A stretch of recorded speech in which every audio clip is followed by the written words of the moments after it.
Baik, selamat bertemu kembali pada pembelajaran bahasa Indonesia. Kali ini kita akan membahas tentang teks eksposisi. Di materi teks eksposisi,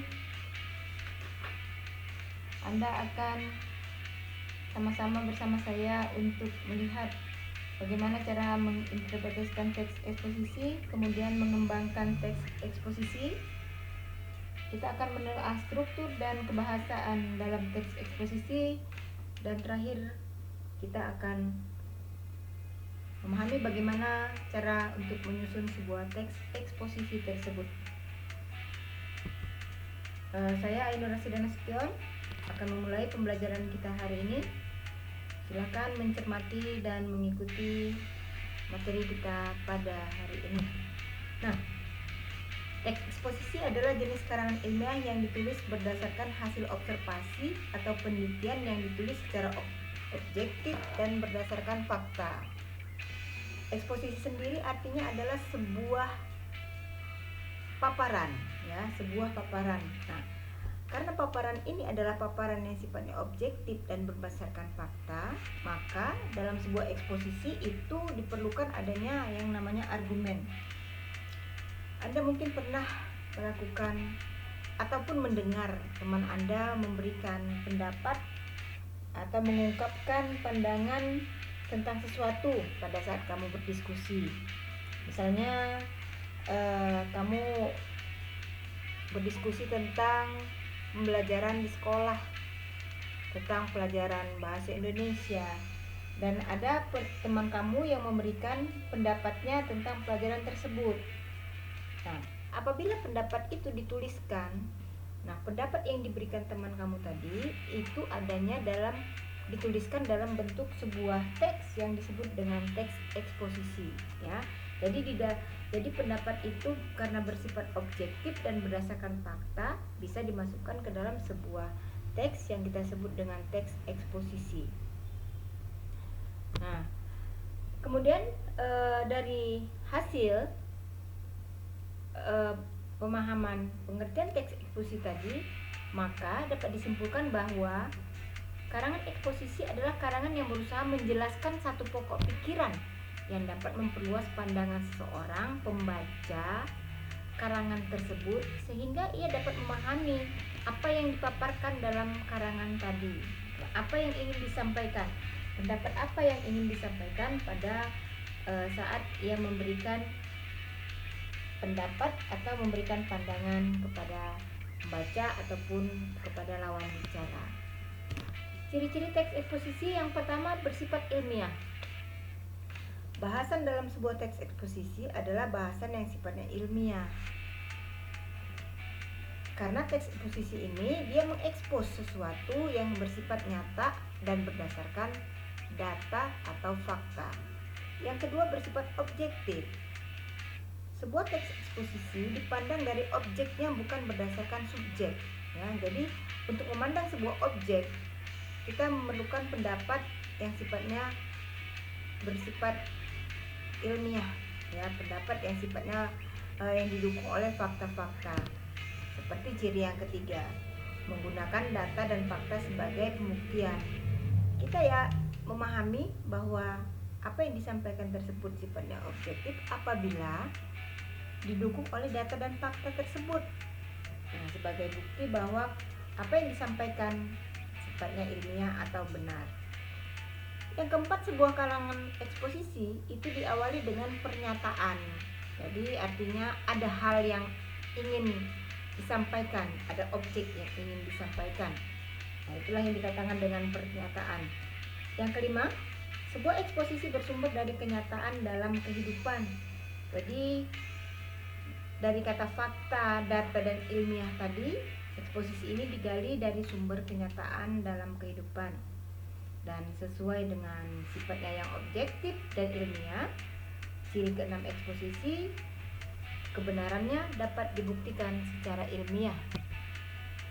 Untuk apa kita menulis sebuah karangan eksposisi? Eksposisi ini bertujuan untuk memberikan informasi bagi pembaca, dari pembaca yang tidak tahu menjadi tahu, dari yang sedikit tahu menjadi tahu lebih banyak lagi, dan dari yang tidak mengerti menjadi mengerti. dengan data, fakta, dan objektivitas yang disampaikan.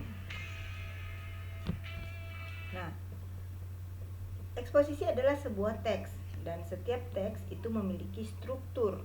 Nah, untuk eksposisi sendiri, struktur teks eksposisi adalah yang pertama bahwa sebuah eksposisi itu dibuka oleh pernyataan pendapat atau tesis. Pernyataan pendapat atau tesis ini adalah masalah yang ingin disampaikan dalam eksposisi tersebut. Yang kedua, memberikan argumentasi. Argumentasi ini adalah pendapat yang disampaikan yang sifatnya logis dan ilmiah. Kita boleh memberikan beberapa argumentasi untuk mendukung pendapat yang sudah kita kemukakan sebelumnya, agar orang lebih memahami dan orang lebih yakin bahwa apa yang kita sampaikan bersifat objektif. Kemudian, sebuah karangan eksposisi diakhiri dengan penegasan ulang atau pendapat. Apa yang sudah disampaikan sebelumnya itu ditegaskan kembali dalam bentuk penegasan ulang atau pendapat. Dan penegasan ulang atau pendapat ini berisi kesimpulan yang di dalamnya menyatakan bahwa pendapat kita itu adalah sesuatu yang sifatnya benar. Nah, bagaimana kita mengembangkan sebuah karangan eksposisi? Pola pengembangan karangan eksposisi ini yang pertama ada pola pengembangan umum dan khusus atau yang dikenal dengan deduksi. Kemudian yang kedua ada pola pengembangan yang disebut dengan pola pengembangan khusus dan umum, terbalik, dibalik dari yang deduksi disebut dengan induksi. Kemudian yang ketiga pola pengembangan proses dan yang keempat pola pengembangan ilustrasi. Baik, ini ada beberapa pola pengembangan yang bisa kita lihat. Yang bercetak miring adalah inti dari apa yang ingin disampaikan. Ini ada contoh dari deduksi, Kemudian ini adalah contoh sebuah teks yang sifatnya induksi, Dia meletakkan di akhir paragraf, di akhir paragraf, ada kesimpulannya di akhir paragraf. Kemudian pengembangan proses biasanya dilakukan dengan melihat adanya proses, proses dengan menggunakan langkah-langkah. Hingga dia menggunakan kata pertama, kedua, dan seterusnya. Kemudian yang terakhir, pola pengembangan ilustrasi. Pola pengembangan ilustrasi ini memberikan ilustrasi atau contoh sehingga mudah dipahami. Apa yang disampaikan mudah dipahami. Baik, eksposisi adalah sebuah teks. Sebuah teks pasti memiliki kaidah kebahasaan. Kaidah kebahasaan yang kita temukan dalam teks eksposisi yang pertama adalah kata-kata yang bersifat leksikal. Kenapa digunakan kata-kata yang bersifat leksikal? Karena sebuah teks eksposisi sudah pasti akan menimbulkan persepsi yang sama pada orang lain karena dia sifatnya logis dan objektif, sehingga sehingga kata-kata leksikal lah yang harus digunakan. Kata-kata tersebut berisi fakta. Yang kedua adalah konjungsi. Konjungsi yang digunakan itu memperkuat argumentasi. Yang pertama, memperkuat kebenaran argumentasi pada argumen atau pendapat yang disampaikan. Yang ketiga adalah afiksasi. Karena sebuah teks eksposisi dibangun oleh kalimat dan kalimat tersebut terdiri dari kata, bentuk kata, kemudian yang lebih besar lagi menjadi kalimat yang di dalamnya terdapat kata-kata yang berafiks atau proses pelekatan afiks. Ingat, proses pelekatan afiks dapat mengubah jenis kata dasar. Yang keempat, kaidah kebahasan teks eksposisi biasanya menggunakan bilangan tingkat. Dalam eksposisi, terkadang kita melihat adanya proses, proses pengembangan proses. Pengembangan proses ini berfungsi untuk bilangan tingkat ini berfungsi untuk menjelaskan pengembangan proses yang merinci keterangan kejadian yang berkelanjutan dalam sebuah teks. Dan sebagai bagian dari bahasa, maka teks eksposisi yang sifatnya objektif ini pasti menggunakan tanda baca yang diatur dalam ejaan. Baik. Nah, perhatikan contoh analisis teks eksposisi. Kita ingin menganalisis sebuah teks eksposisi. Ya, kita lihat di sini ada judul teks budaya 3M mencegah penyebaran virus. Pernyataannya adalah memakai masker, menjaga jarak, dan selalu mencuci tangan dapat memperkecil peluang terjangkit virus. Argumennya, semakin banyak orang yang mematuhi aturan 3M, semakin kecil angka pertambahan orang yang terinfeksi virus. Boleh ditambah dengan argumen lain, ya 1, 2, dan 3, dan penegasan ulangnya daerah yang menjaga ketat budaya 3M menunjukkan angka yang cukup kecil. Nah, ini adalah judul teks, pernyataan, argumen, dan penegasan ulang atau struktur teks eksposisi. Bagaimana analisis yang kita berikan? Nah, hasil analisisnya, yang pertama, informasi yang kita dapatkan adalah membudayakan 3M. Kemudian, keputusan objeknya mencuci tangan dengan sabun, menggunakan masker, dan menjaga jarak merupakan cara yang efektif.